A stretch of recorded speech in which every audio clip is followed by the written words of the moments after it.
Bonjour, très content de vous retrouver. Et si vous êtes prêts, je vais vous raconter aujourd'hui l'histoire du loup et des 7 petits biquets. Il était une fois, dans le fin fond d'une forêt, dans une chaumière, une maman chèvre qui vivait avec 7 petits biquets. Elle adorait ses enfants et les gâtait du mieux qu'elle pouvait. Eux adoraient leur maman et leur seul plaisir était d'être obéissants et de faire tout ce qu'elle disait. Or, un jour, la maman dut partir au marché. Avant de partir, elle réunit ses 7 petits-enfants et leur dit « Mes enfants, je vais partir pour le marché, mais sitôt que j'aurai fermé la porte à clé, vous n'ouvrirez à personne. Faites bien attention, quiconque se présentera, vous ne lui ouvrirez pas, et si jamais il insiste, vous demanderez de montrer la patte à la fenêtre. Si c'est une patte blanche, ce sera la mienne, et vous pourrez m'ouvrir. Mais si jamais c'est une pâte noire, surtout n'ouvrez pas, car c'est le loup qui n'a qu'une idée en tête, c'est de vous dévorer. Avez-vous bien compris? Oui, maman, nous avons bien compris. Nous serons très obéissants, nous n'ouvrirons la porte à personne. Et la maman, rassurée, ferma la porte à clé, mit la clé dans sa poche, avait pris son panier et se rendit au marché. Mais, sitôt qu'elle eut tourné le coin du bois, derrière un arbre se cachait le loup. Oh, se dit-il, oh, voilà un bon dîner qui se prépare pour moi. 7 petits biquets, je vais me régaler. Et il se présenta devant la porte des 7 petits biquets et frappa. Toc, toc, toc. Qui est là? Demandèrent les enfants. C'est moi, c'est votre maman. Je reviens du marché, je vous ai rapporté plein de bonnes choses à manger. Ouvrez-moi vite la porte. Oh, mais tu n'es pas notre maman. Tu as une voix toute glauque, toute grave. Oh, non, non, non, tu es le loup. Oh fait le loup. Puisque c'est comme ça, je vais aller chez le marchand de craie.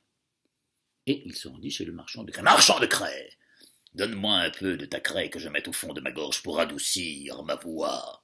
Oh, ben non, dis donc, si que je te donne un morceau de craie, tu vas faire quelques bêtises. Je ne veux pas en être responsable du tout. Je ne te donnerai pas un morceau. Donne-moi un morceau de craie, marchand de craie, car si tu ne me le donnes pas, je te dévore tout cru comme un chien à pâté.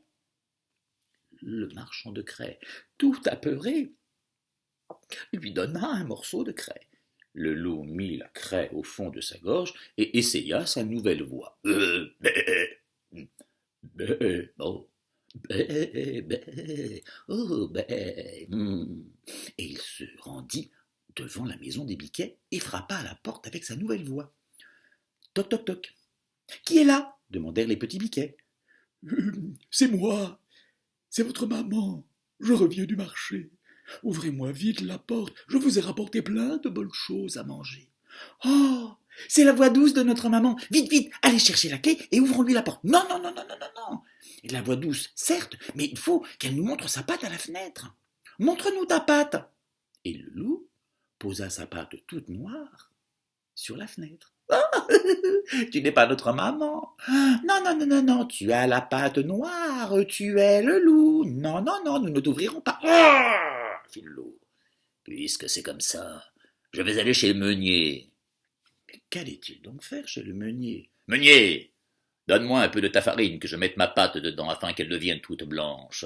J'en ai besoin. Donne-la-moi.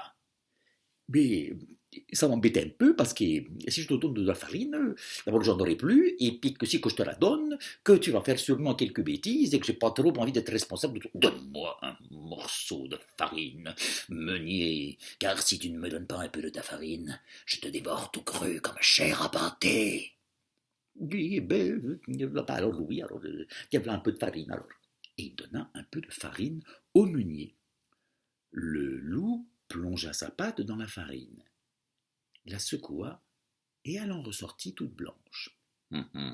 Dit-il, et il courut immédiatement chez les biquets, et frappa à la porte. Toc, toc, toc. Qui est là? Demandèrent les enfants. C'est moi, c'est votre maman. Je reviens du marché. Ouvrez-moi vite la porte, je vous ai rapporté plein de bonnes choses à manger. Montre-nous ta patte.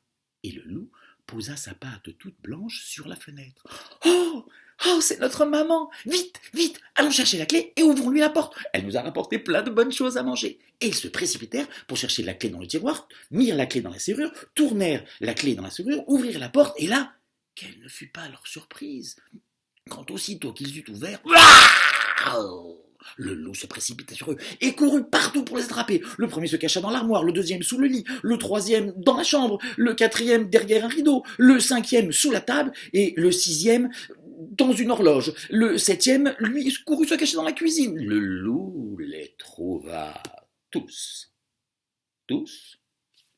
sauf un, celui qui s'était caché dans la caisse de l'horloge.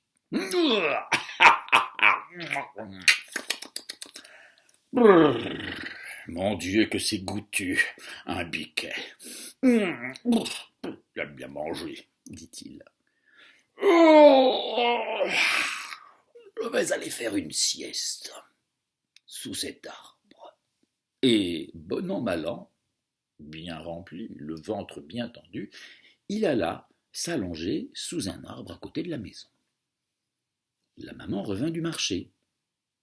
Et, sitôt qu'elle aperçut sa maison, quelque chose clochait. La porte était ouverte. Oh mon Dieu! Elle se précipita jusque dans sa maison, ouvrit la porte, et là, tout était sans dessus-dessous. Les rideaux déchirés, les tables renversées, les chaises cassées. Elle appela un à un tous ses enfants par leur prénom, chacun ne répondant pas, puisqu'ils avaient été croqués. Sauf le petit dernier, celui qui s'était caché dans la caisse de l'horloge. « Maman, je suis caché dans la caisse de l'horloge !» Elle ouvrit la caisse de l'horloge. Le petit biquet se précipita dans ses bras et raconta toute l'histoire à la maman. La colère monta à la tête de la maman et elle se dit « Oh, scélérat, puisque c'est comme ça, attends-toi à une vengeance bien sentie. Où est-il ? Je crois qu'il est là-bas, au pied de l'arbre, et qu'il dort. Reste bien à l'intérieur de la maison, je vais me rendre près de lui. Fais bien attention, mais ne t'inquiète pas. » Et la maman s'approcha tout doucement du loup, se cacha derrière l'arbre. Puis, voyant qu'il s'était endormi, colla son oreille sur le ventre du loup. Elle entendait remuer. Oh, le loup, tellement glouton, ne les avait pas croqués, mais simplement avalés. Elle les entendait qui bougeaient, qui remuaient.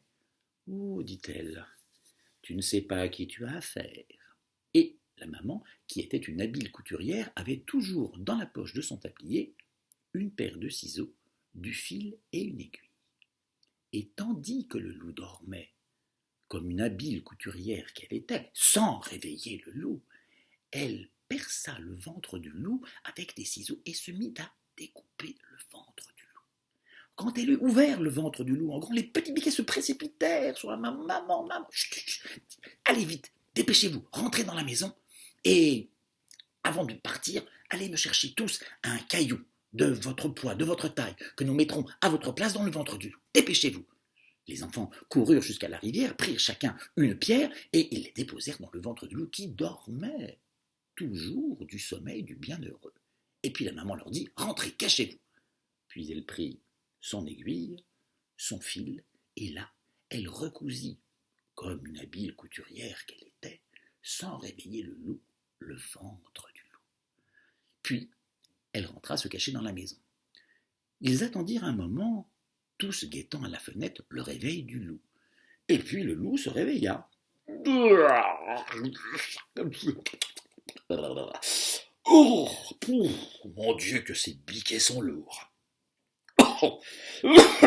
J'ai du mal à digérer. Je vais aller boire à la rivière. Je vais me désaltérer, cela me fera du bien. Et le loup se rendit jusqu'à la rivière. Là, il se pencha pour boire dans la rivière, mais entraîné par le poids des cailloux qui étaient à la place des biquets dans son ventre, entraîné par ce poids, plouf, il tomba dans l'eau et se noya. Et bien depuis ce temps-là, on n'a plus jamais entendu parler du loup au fond des bois. Et les biquets ont toujours bien écouté leur maman. et bien fait ce que leur maman leur a dit. Voilà. C'est ainsi que se finit l'histoire du loup et des 7 petits biquets. J'espère qu'elle vous a plu. On se retrouve bientôt pour une autre histoire et je vous souhaite une bonne journée.